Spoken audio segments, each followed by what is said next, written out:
আমি আপনাদের মাধ্যমে আমার নকলা নালিতাবাড়িবাসীর আমার 248টি গ্রাম, 260টি ওয়ার্ড, 33টি মহল্লা, আমি প্রত্যেকটি কমিটিকে এবং আমার প্রত্যেকটি গ্রাম কমিটিকে, প্রত্যেকটি ওয়ার্ড কমিটিকে, প্রত্যেকটি বুথ কেন্দ্র কমিটিকে আমি আপনাদের মাধ্যমে জানাতে চাই যে আগামী 24 ঘন্টার মধ্যে আমাদের যতগুলি ফেস্টুন রয়েছে, আমাদের যতগুলি বিলবোর্ড রয়েছে, আমাদের যতগুলি তোরণ রয়েছে, যেখানে দাঁড়িপাল্লা টানানো আছে, নির্বাচনী আচরণবিধি লঙ্ঘন, মানে আচরণবিধি যা গভর্নমেন্ট দিয়েছে, আচরণবিধিতে যেই বিষয়গুলি ওনারা আমাদের কাছে দাবি জানিয়েছে, আমি আপনাদের মাধ্যমে আমার ভাইদেরকে বলছি, আমার ভোটারদেরকে বলছি, আমার নকলা নালিতাবাড়িবাসীকে বলছি, আপনারা আগামী 24 ঘন্টার মধ্যে উৎসব মুখর পরিবেশে আপনাদের গ্রাম কমিটিকে নিয়ে, বুথ কেন্দ্র কমিটিকে নিয়ে, ওয়ার্ড কমিটিকে নিয়ে, ইউনিয়ন কমিটিকে নিয়ে উৎসব মুখর পরিবেশে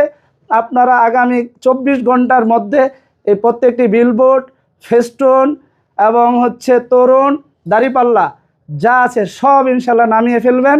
আমরা প্রশাসনকে সহযোগিতা করতে চাই। আমাদের কোনো জিনিস যেন প্রশাসনের সহযোগিতায় না নামাতে হয়। আমরা নিজ দায়িত্বে আমরা লাগিয়েছি, নিজ দায়িত্বে আমাদের এগুলি আমরা অপসারণ করব ইনশাআল্লাহ। এজন্য আপনারা যত্নবান হবেন। আমার প্রিয় নকলা নালিতাবাড়িবাসী, এই ক্লিয়ার মেসেজটি আপনারা শুনেছেন। আমি আবারও বলছি, প্রত্যেকটি বিলবোর্ড, ফেস্টুন, তরুণ, দাঁড়িপাল্লা যেখানে আলোকসজ্জা করেছেন, যা কিছু আছে সকল কিছু আপনারা আগামী 24 ঘন্টার ভিতরে নামাবেন ইনশাল্লাহ। নামিয়ে প্রশাসনকে সহযোগিতা করবেন এবং লেভেল প্লেইং ফিল্ড নিশ্চিত যদি করতে হয়, তাহলে রাজনৈতিক দল হিসাবে আগে আমাকে করতে হবে, আগে আমার জায়গা থেকে সেটা উপস্থাপন করতে হবে।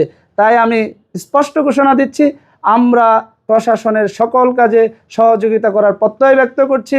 প্রত্যেকটা প্রশাসনিক কাজে আমরা সবার আগে প্রশাসনকে সহযোগিতা করব। আমাদের দেখে অন্যরা শিখবে ইনশাল্লাহ, অন্যরা আমাদের দেখে অন্যরা এই ভালো কাজে এগিয়ে আসবে ইনশাল্লাহ।